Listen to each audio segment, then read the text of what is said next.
안녕하세요. 락토 약사의 건기식 다시 보기. 오늘은 아토피, 비염, 그 다음에 감기 잘 걸리는 아이들이 어떠한 유산균, 그리고 어떠한 프리바이오틱스를 먹어야 하는지에 대해서 알려드리겠습니다. 자, 일단 프리바이오틱스부터 말씀을 드릴 텐데요. 요즘 엄마들 아이를 위해서 유산균, 그리고 유산균의 먹이라고 하는 프리바이오틱스까지 많이 찾아서 먹입니다. 그런데 만약에 아토피가 있다, 그리고 음식에 대한 알러지로 고생하고 있다, 또 감기에 잘 걸려서 병원에 자주 다닌다, 이런 경우에는 프리바이오틱스를 아무거나 먹이시면 안 됩니다. 어떤 프리바이오틱스를 먹어야지 아이들 면역에 도움이 되는지 알려드리겠습니다. 끝까지 한번 봐주세요. 자, 이렇게 면역력이 좀 약하고 불안한 아이들을 위한 가장 좋은 프리바이오틱스는 뭘까요? 자, 프리바이오틱스 하면 흔히 우리가 프룩토올리고당, FOS, 그리고 조금 더 좋은 거를 찾는다면 자일로올리고당, XOS, 그리고 최근에 피부에도 좋다 해서 좀 많이 소개되고 있는 DOS, 갈락토올리고당, 그 다음에 난소화성 말토덱스트린, 이런 것들, 주로 이제 식물에서 오는 그런 식이섬유 계열이 대체로 많죠. 자, 그런데 면역력이 약한 아이들을 위한 프리바이오틱스는 바로 모유 안에 들어있는 프리바이오틱스입니다. 모유에도 프리바이오틱스가 있다? 재미있는 사실이죠. 자, 사실 모유가 우유에 비해서 좋다라고 하는 이유가 몇 가지가 있는데요. 가장 중요한 이유가 오늘 말씀드리는 바로 이 모유에만 들어있는, 우유에는 없고 모유에만 들어있는 식이섬유 올리고당 때문입니다. 이것을 HMO라고 부르는데요. Human Milk Oligo당의 앞자를 따서 HMO라고 부릅니다. 보통은 식물에 많은 올리고당인데 모유에도 올리고당이 들어있다라고 하는 게 참 새롭고 재미있는 사실입니다. 자, 소를 위한 우유에는 올리고당 대신에 그만큼의 단백질 함량이 더 많이 들어있어요. 그래서 소들은 단백질을 더 많이 먹고 더 빨리 자라게 됩니다. 하지만 사람을 위한 모유에 올리고당이 많은 이유는 분명히 다르겠죠. 소처럼 빨리 크는 게 급선무가 아니라는 겁니다. 자, 그럼 어떤 이유일까요? 모유에 올리고당이라는 탄수화물이 존재한다는 사실은 1900년대 초반에 알려지게 됩니다. 하지만 그 이유에 관해서는 잘 몰랐죠. 설왕설래했습니다. 하지만 비교적 최근에 학자들에 의해서 엄마로부터 물려받게 되는 장내 미생물을 잘 자라라고 조물주가 모유 안에 넣어놨다는 것을 밝혀내게 됩니다.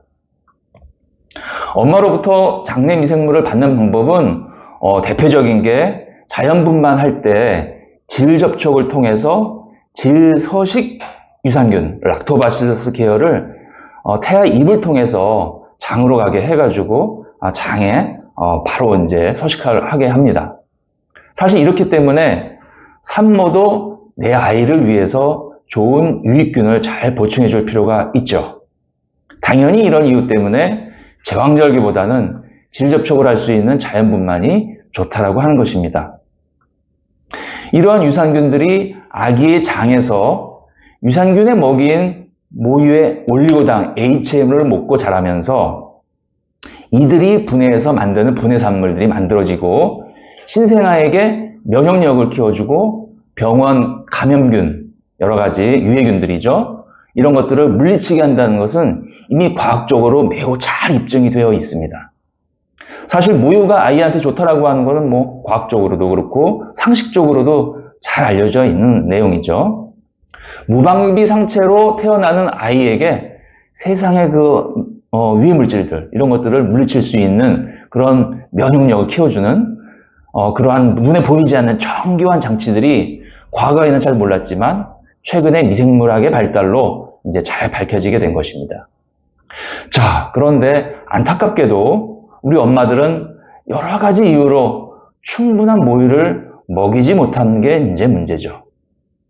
그래서 면역력이 약해져서 요즘 소아과가 문전성시를 이루고 또 아토피, 알러지, 비염, 이런 면역 문제로 많이들 고생을 하고 있습니다. 유럽에서는 생후 2년까지도 모유를 먹인다고 하죠. 하지만 우리나라의 현실은 그렇지 못합니다. 자, 그러면 어떻게 해야 할까요? 한 가지 아이디어가 떠오릅니다. 모유의 올리고당을 모유에서 이제 얻을 수 있는데 모유에서 얻는 것이 아니라 어디선가 합성이 되면 되지 않을까요? 어디선가 만들어가지고 인공적으로 만들어가지고 우유를 기반으로 한 그런 조제분유 이런 거에다가 넣어주면 되지 않을까요? 자, 그런데 이 모유 안에 올리고당을 잘 분석을 해보니까 우리가 흔히 알고 있는 치커리, 이눌린 이런 데서 오는 FOS, 프루트 올리고당과 같은 그러한 단순한 구조의 올리고당이 아니고 이 HMO, 모유 안에 있는 올리고당은 그 당의 종류가 단순하지 않고 굉장히 복잡하다는 거예요. 한 5가지 정도로 이루어져 있고 그것들이 아주 복잡하게 연결되어 있는 구조를 갖고 있어서 이 HMO의 종류만 해도 한 200여 가지가 넘는다라고 그런 연구가 있습니다. FOS 같은 경우에는 과일에서 오는 과당들이 쭉 결합되어 있는데 이게 이제 우리 인체 효소가 분해하지 못하는 결합 형태이기 때문에 장까지 갈 수가 있죠. 소장을 패스해서 장까지 가서 장내 미생물에 의해서 이제 발효가 되고 분해가 되는 것인데 이 모유는 훨씬 더 복잡하기 때문에 한마디로 우리 현대 기술로는 이 HMO를 복제하는 것이 현대 기술로는 불가능하다는 것입니다. 자, 하지만 학자들은 가만히 있지 않았습니다. 모유에서 나오지만 쉽게 다른 곳에서 얻을 수 있는 GOS라고 하는 갈락토 올리고당, 여기에다가 식물에서 쉽게 얻을 수 있는 프루트 올리고당, FOS를 9대1 비율로 섞어서 먹이게 되면 모유를 먹인 것과 거의 육박하는 작용을 한다는 것을 과학자들이 밝혀내게 됩니다.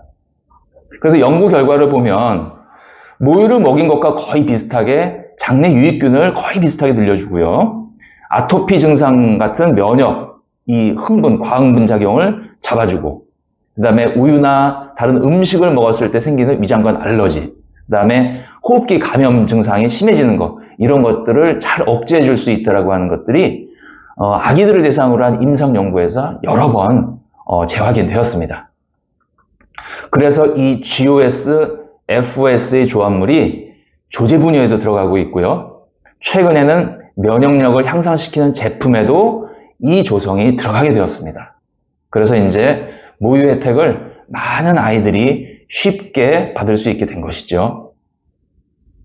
우리 아이 허약한 것, 아토피에 시달리는 것, 모유 수유를 못했다고 자책할 필요 없습니다. 이제라도 늦지 않았어요. 우리 아이 면역을 위한 프리바이오티스를 이것으로 선택을 하시면 되는 것입니다. 아무거나 먹이지 마세요. 자, 그리고 최근에는 이러한 GOS, FOS의 9대1 비율 조합물, 이것을 섭취했을 경우에 칼슘의 흡수율을 높여진다는 것도 확인하였습니다. 아마도 이들 프리바이오티스에 의해서 만들어지는 대사산물 중에 대표적인 게 바로 단수의 지방산인데요. 마치 식초 같은 겁니다. 이러한 시큼한 물질이 장을 산성화시켜서 먹은 칼슘, 미네랄 이런 것들을 쉽게 수용성화, 이온화시킬 수 있는 그런 이유 때문에 위장관에서 칼슘 흡수를 높여주지 않나 이렇게 추측을 하고 있습니다. 우리 아이들 치아 건강이나 뼈 건강을 위해서 칼슘을 많이 먹이는데요. 이때 칼슘을 많이 먹인다고 능사가 아니죠. 소장에서 흡수가 잘 돼야 되는 게 더 중요합니다. 먹은 칼슘이 몸 안으로 잘 흡수되기 위해서 장을 한번 생각해 주세요. 장에 환경을 좋게 해줄 수 있는 이 GOS, FOS 조합 프리바이오티스를 먹여준다면 앞서 말씀드린 면역력도 키워주고 그 다음에 칼슘의 흡수도 도와줌으로써 아이들 뼈 건강이라든가 치아 건강에도 도움을 줄 수 있다는 사실입니다. 자, 다음 시간에는 면역이 약한 아이들에게 먹는 이러한 프리바이오티스 조합물을 갖다가 가장 잘 분해할 수 있는 그런 유산균, 프로바이오티스는 어떤 것이 있는지 알아보겠습니다. 자, 우리가 먹은 이러한 좋은 프리바이오티스를 갖다가 가장 잘 분해할 수 있다면 그 효율이 극대화될 수 있기 때문이겠죠.